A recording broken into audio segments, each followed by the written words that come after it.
ইনকিলাব মঞ্চের মুখপাত্র শহীদ শরীফ ওসমান হাদির শৈশব কাটে ঝালকাঠির নলছিটিতে। ছোটবেলা থেকেই তিনি ছিলেন সাহসী ও বলিষ্ঠ কণ্ঠস্বরের অধিকারী। দেশের জন্য কিছু করতে চেয়েছিলেন তিনি। আলিয়া মাদ্রাসা থেকে মাধ্যমিক ও উচ্চ মাধ্যমিক শেষ করে ঢাকা বিশ্ববিদ্যালয়ে ভর্তি হন। তার মৃত্যুতে সহপাঠী, শিক্ষক সহ এলাকার মানুষ শোকাহত।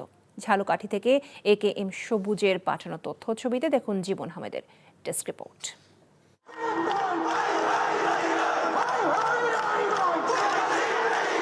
ছোটবেলা থেকেই এমন বজ্রকণ্ঠের অধিকারী ছিলেন শহীদ হাদি।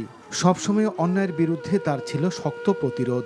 সদা হাস্যজ্জ্বল এই মানুষটি সবার কাছেই প্রিয় ছিলেন। যে কারো বিপদ আপদে এগিয়ে আসতেন অকুতোভয় হাদি নামে সাদা মনের মানুষটি। দেশ ও জাতির জন্য কিছু করার ইচ্ছে ছিল তার, কিন্তু ঘাতকের বুলেট নিমিষে যেন সবকিছু শেষ করে দিল। অল্প বয়সে চলে গেলেন না ফেরার দেশে। ফ্যাসিবাদ ও আধিপত্যবাদ বিরোধী সংগ্রামে সামনের কাতারে ছিলেন ওসমান হাদি। ইনকিলাব মঞ্চ তৈরি করে জানান দিয়েছেন আধিপত্যবাদ বিরোধের। তার অকাল মৃত্যুতে সহপাঠী সহ গ্রামবাসী যেন স্তব্ধ। তার শৈশবে বেশ চঞ্চল ছিল। সামাজিক যে কোনো কাজের তিনি সঠিক কথা বলতেন এবং ন্যায় বিচারের পক্ষে সবসময় থাকতেন। তার ইচ্ছা ছিল যে সে বাংলাদেশের জন্য কাজ করবে, দেশের মানুষের জন্য কাজ করবে, ইনসাফের পথে কাজ করবে। শহীদ হাদির ইচ্ছে ছিল ইনসাফের রাজনীতি কায়েম করার।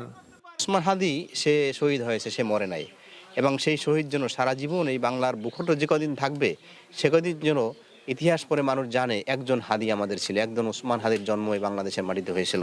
নলছিটি ইসলামিয়া সিনিয়র ফাজিল মাদ্রাসার উপাধ্যক্ষ ছিলেন ওসমান হাদির বাবা। বাবার শিক্ষা প্রতিষ্ঠানে দাখিল আলিম শেষ করে ভর্তি হন ঢাকা বিশ্ববিদ্যালয়ে। জীবন আহমেদ, NTV নিউজ ডেস্ক।